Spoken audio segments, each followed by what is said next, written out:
Hi guys, Simon Tresalian, and I'm going to give you just a little bit of update of what's happened today in regards to the Iranians and what this actually means. Okay, it's not just about retaliation. So as you see, and as we anticipated from the other day, the Iranians have made good by what they said they were going to do, and that is create another retaliatory strike on Israel.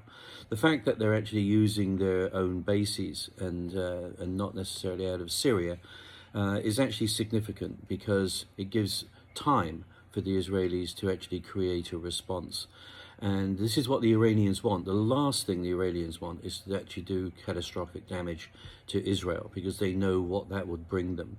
So they're firing enough missiles to be able to appease their people, or the people that support them anyway, to appease Hezbollah, to try and keep them in the game, and to try to appease the Palestinians. That's all they're doing. They're not trying to destroy Israel, because that would be catastrophic for them.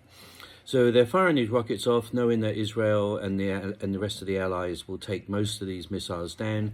So it makes them look good, but doesn't actually cause any real harm. Now, as soon as something big happens, if one of these missiles gets through and there's loss of life in Israel, you can guarantee that all of the air defenses in Iran will be taken out surgically, like we've seen before, like we've seen in other areas. Now, there is a bigger plan here. There is a bigger plan. Iran is one of the big seven. Now, this was way back in the 80s when the US generals said there are 7 wars that we're going to have, and of course that was linking into Gaddafi with Libya and Iraq and Syria, which didn't actually happen, Lebanon, and, we're seeing in Afghanistan. And the last of the Middle East ones to drop of these 7 Shia nations is, of course, Iran. So that's on the plan. The plan is to do a regime change. Too big to actually do a war like we did in Iraq. That's probably not going to happen. If it would just be very, very limited and in support of a revolution. So I think that the game plan is that the Iranian command will go underground. The IRGC will continue to do what it does. If Israel does counter, they're only going to counter the IRGC. They will not counter into civilian populated areas in Iran. They'll probably take out the nuclear facilities. Because you can imagine now, you've seen what Iran's capable of doing. If they had a nuclear weapon, they would use it on day one. So the nuclear deal with Iran, I mean, what a crock.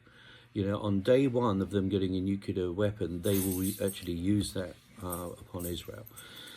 So that isn't going to happen. Is a surgical strike against the leadership possible? Yes. And the Guard Corps? Yes. But not against normal Iranian troops. Because the CIA are going to need those Iranian troops to be the counter-revolution. And I guarantee that if a lot of the leadership started getting taken out and the Guard Corps, there will be an uprising, as we've seen. We've seen uprisings in Iran before, when they murdered the girl because of the hijab. But they ended up killing 1,500 people, just hanging them from lampposts. So it's a particularly evil regime, and I think Israel is going to be very conscious of not harming the normal Iranians. They just want to take out the terrorists. They just want to take out the fanatics. And the truth is that Iran wants to do that. Most of the people in Iran, they want what people in the West have. Freedom of speech, freedom of religion, clothes, iPhones, movies, music. They want all of these things. And as the younger generation comes into this, they're going to demand that. And I think that the old ways of the fundamentalist Islamists, they're going to be gone. I mean, we're seeing problems all over the world, and I will make a video on this. But I think that the CIA playbook right now is exactly as we saw in Iraq, exactly what we saw in Libya, exactly what we've seen in Afghanistan, and that's what they'll be doing. Regime change is coming. So that's all from me today. To Simon Tresalian, out to you.